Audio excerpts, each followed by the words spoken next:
India was procuring from many other Russian companies which are not part of the sanctions list, because number one, Russian oil has not been sanctioned. Two specific companies have been sanctioned. Large number of tankers have been sanctioned. So those tankers are being allowed. Nothing more than that. Without that so-called permission that Scott Bessent is giving, India procured 30 million barrels per day, per month, in the month of February. The bigger question that you asked, look, there is a general understanding in many of the top think tanks of the United States that China is today's problem, India is the problem for tomorrow.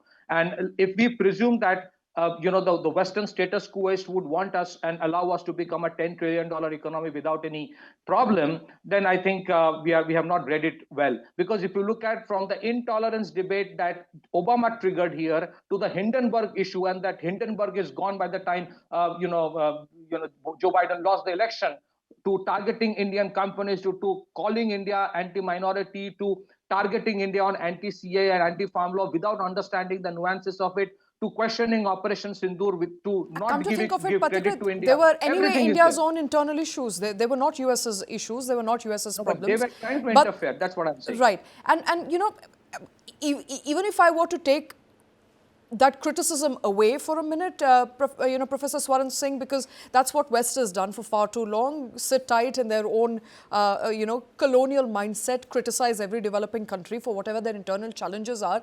If anything, the past couple of days and weeks has only exposed the real mentality there of how, the West operates. India doesn't need permission, but the language there appears to be, showcasing to the world how US in particular views some of its allies, and it's very problematic. Absolutely, Shweta. This mindset was always there among G7 nations, except that it has become much more vocal and explicit lately. And I think partly that could be triggered, that anxiety could be triggered partly by this enormous rise of India emerging as fourth largest economy, going to be third largest economy. That narrative creates certain amount of discomfiture among industrialized nations. And President Trump has, of course, a unique distinction of being unorthodox in his language, and so are people in his team in that sense. For India, what is significant is we cannot control what they are going to say. We can definitely control what we will do and what India is doing and saying. And in that sense, India has sustained a certain amount of, let's say, restraint. And that has in turn ensured that the language of Trump and his team vis-a-vis India, especially vis-a-vis Prime Minister, is absolutely not the language that they often use with their own allies. For example, recent example of how Mark Carney was, explaining how his conversation went with Donald Trump. But definitely India is going to buy Russian oil. We have been under that kind of pressure for 4 years plus now. And India has off and on made some gestures to say that we are listening to you. But India depends on Russian oil enormously. And India's foreign minister has repeatedly explained that, India imports enormous amount of oil, and we will be guided by our national interest. And wherever we get cost-effective sourcing, we will take those offers. And Russia, of course, also is a traditional, very close friend of India in that sense. So India responds by doing rather than saying, and to some extent, most other nations are also likewise doing. And that has seen the enormous reciprocity that India is receiving vis-a-vis European Union or several other nations who are redesigning their own, trade relations, investment relations over a period of time. And in that sense, anxiety or such verbose language of United States team, Scott Bessent has done it several times before. And in that sense, that language doesn't mean anything if we don't really follow and respond to that language. But in action, we continue to very often defy their so-called diktats. Can I ask you, Professor, do you think it's about time we respond to that language, or do you think India's position of not responding, I think, sits well with our own foreign policy, and for the fact that, this kind of exchange of language over the internet doesn't really serve any larger purpose? I often answer this question by saying that India will always reply in India's own language. India doesn't have to ape anybody else, copy anybody else in replying how we want to reply to United States. and India's effort to not confront but continuously do things that are good for India, in that sense, including defying some of those diktats, has delivered results so far. And over a period of time, for instance, India did not condemn Russia. That was enormous point of anger in United States and European nations. But over a period of time, they understood that India not only imports, India exports enormous quantities of refined petroleum. And in that sense, some of these countries depend on India and buy India's refined petroleum products. So India believes in doing things and not really using that language which we are ourselves uncomfortable. We don't approve of that language, and therefore we are replying maybe either in closed door meetings or sometime in academic style seminars, but more so I think in action, that India will continue to buy Russian oil because India needs. I mean, India has not many options, but we have also made some gesture of diversifying, balancing, and therefore buying oil from and gas from United States as well, and maybe potentially from Venezuela also. But there is an enormous blockage now with Middle East, energy not arriving in India, and virtually I'm half going to of come. India's I'm going to come to. energy I'm comes. going to come to that, Professor Swaran Singh, in just a bit. Let me also quickly get in Major General S.V.P. Singh, who's been waiting patiently.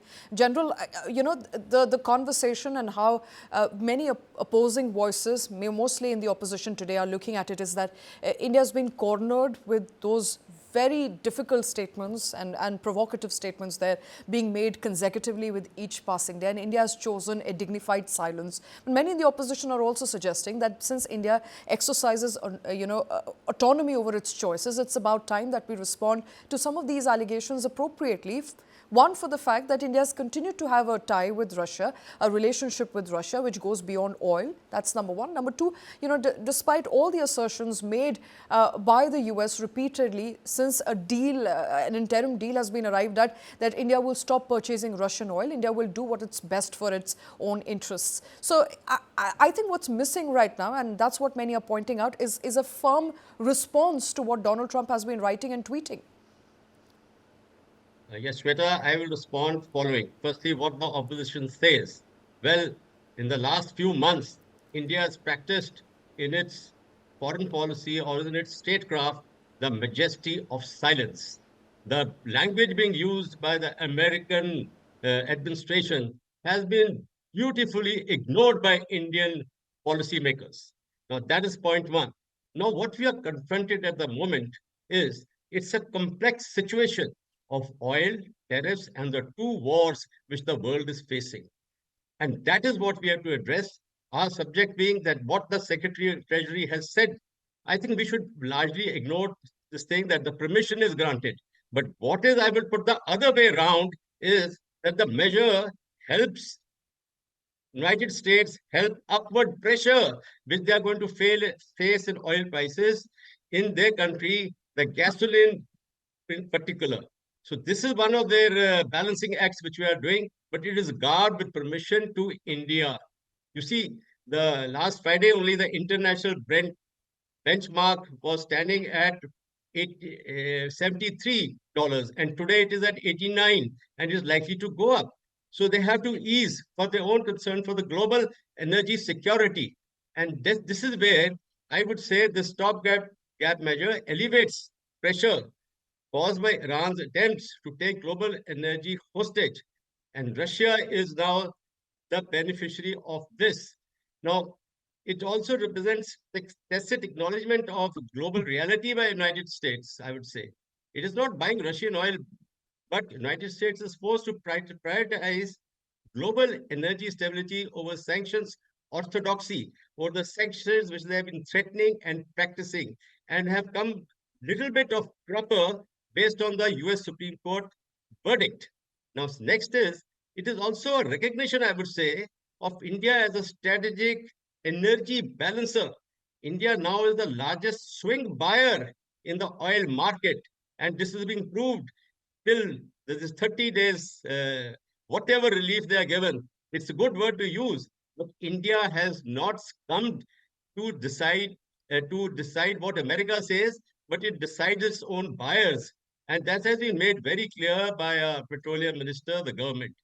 And it is in US strategic pragmatism, I would say, it is towards India, because they want to have a face saving to strategically accommodate India as a balancer with China in the Indo-Pacific. So I've taken the issues other than what the previous co-panelists have spoken, just to give a little other side of the view. And so India is not really helping Russia, but it is stabilizing the global enemy market, energy market, which is to our benefit. Which And is so which is what generally it a has done in the market. past as well, by continuing to procure oil from Russia, stabilizing global oil prices, and that's been a stand that India has taken. In fact, I quite agree with Professor Swaran Singh when he said initially, I think among the coterie of people who had opposed the government for not coming out strongly against Russia, there were quite a few of them who have later acknowledged, including members of the opposition, Shashi Tharoor, who's now acknowledged that perhaps that was the right path to take, to not jump the guns and not participate in a global war that doesn't, bother us in any way whatsoever. What we do need to secure is, in fact, India's energy needs. So, Pathik Pine, I have to ask you, if you put the two and two together, the conversations that we were having yesterday plus the conversations we're having today, we are still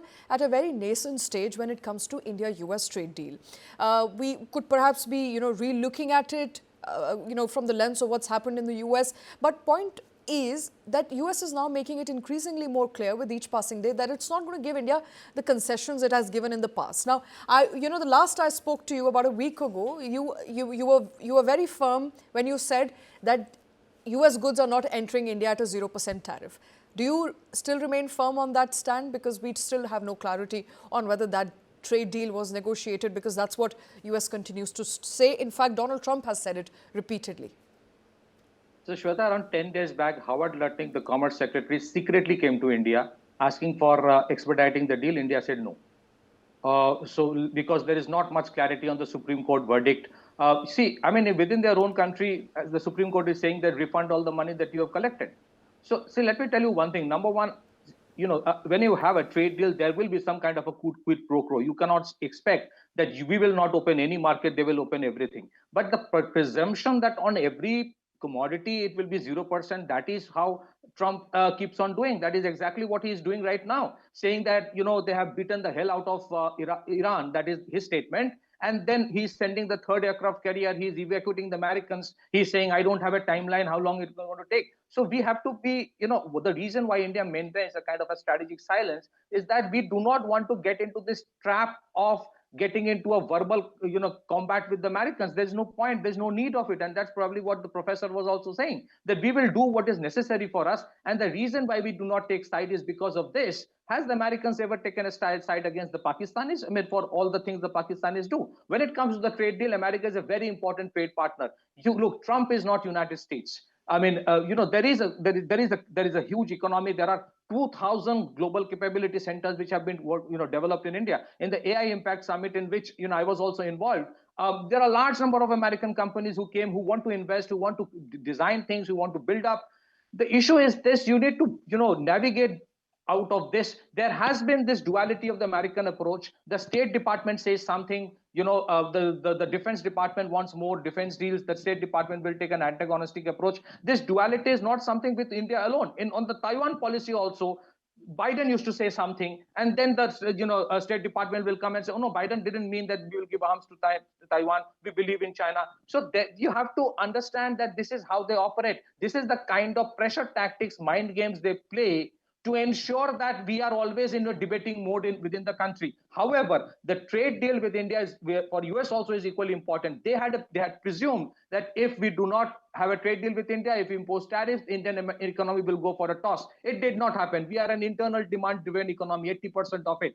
When you had that trade deal almost getting stalled, the Americans were replaced by the European Unions, the Australians, the British, the UAE, the GCC, the Gulf Cooperation Council is now coming, and so many others. And then the Americans realized they are being left out because the European Unions have already suspended their trade negotiations with the Americans. So I think we need to be very careful for the next 10 years. That is exactly what the Chinese did from 1996. Did not fall into a trap, did what is necessary, develop internal resilience, don't fall for confrontation, and build up yourself. That is what we are doing. If the trade deal, if it happens, is good.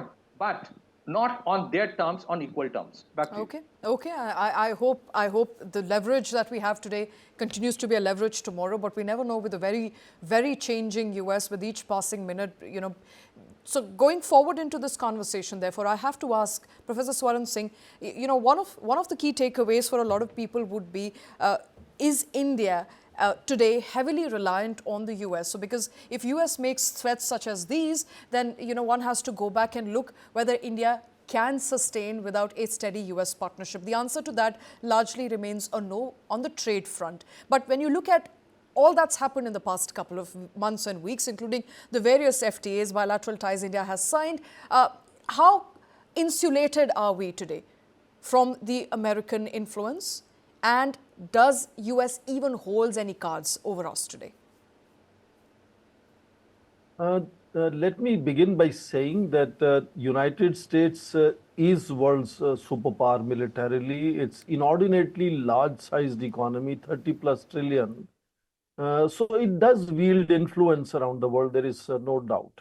Whether India is dealing with United States or for that matter, any other country is dealing with United States. Second, in terms of our dependence on United States, yes, United States is the largest destination for India's exports. And indeed, I would dare say also high value partner with, I think, relatively better margins for India's exporters. And of course, I often also say that friendship with the United States brings a lot of indirect advantages in terms of at least 2 dozen or 3 dozen other nations also feeling inclined to become friendly with India. That's how conventionally relationship nations build with the United States. So there is no doubt United States has leverages vis-a-vis India. But India, to some extent, would also have leverages. It's not one-sided relationship in that sense. For example, India could also be seen, dependent on Chinese imports, which are larger than the next 4 nations put together from where we import. So nations, as was said earlier, always have quid pro quo in dealing with each other, and they do have areas where they feel that other side is dependent, and sometimes they feel that they are dependent on other side, etc., etc.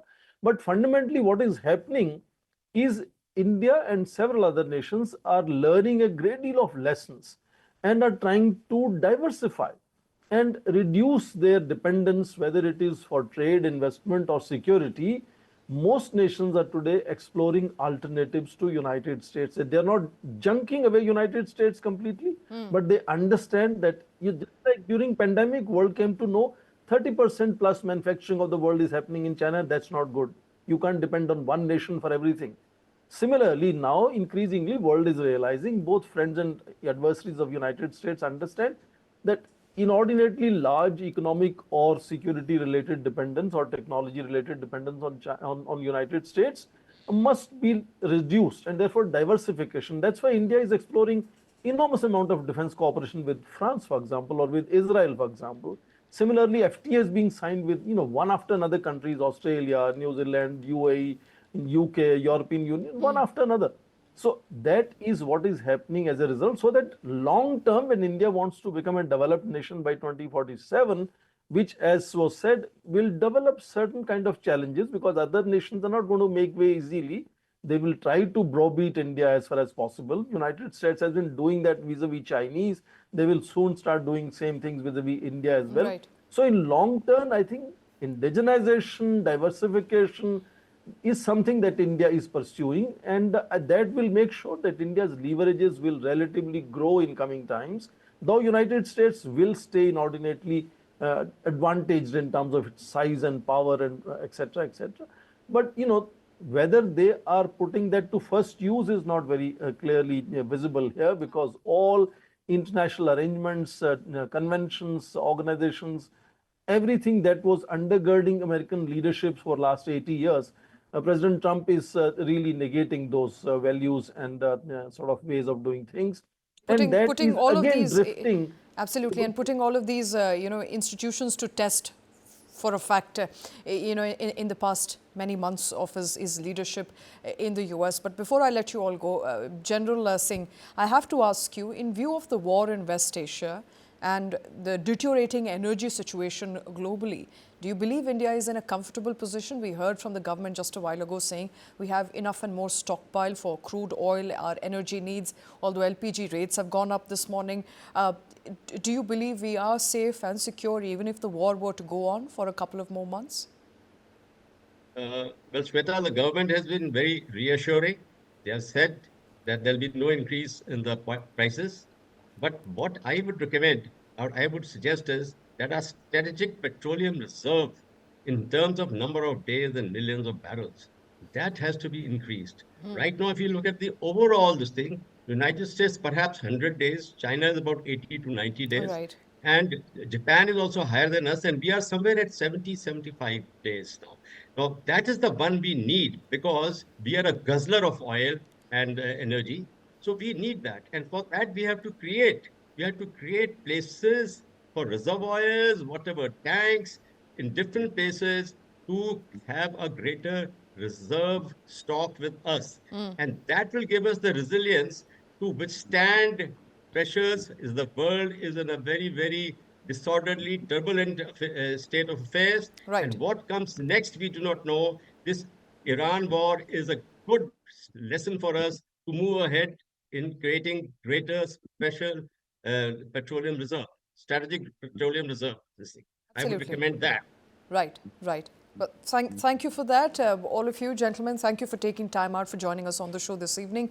We continue to track, of course, the latest emerging from West Asia. But as far as commentary there from the US is concerned, very concerning at the moment, very hostile of its partners, including India. That's all the time I have on the show. Thank you very much for watching.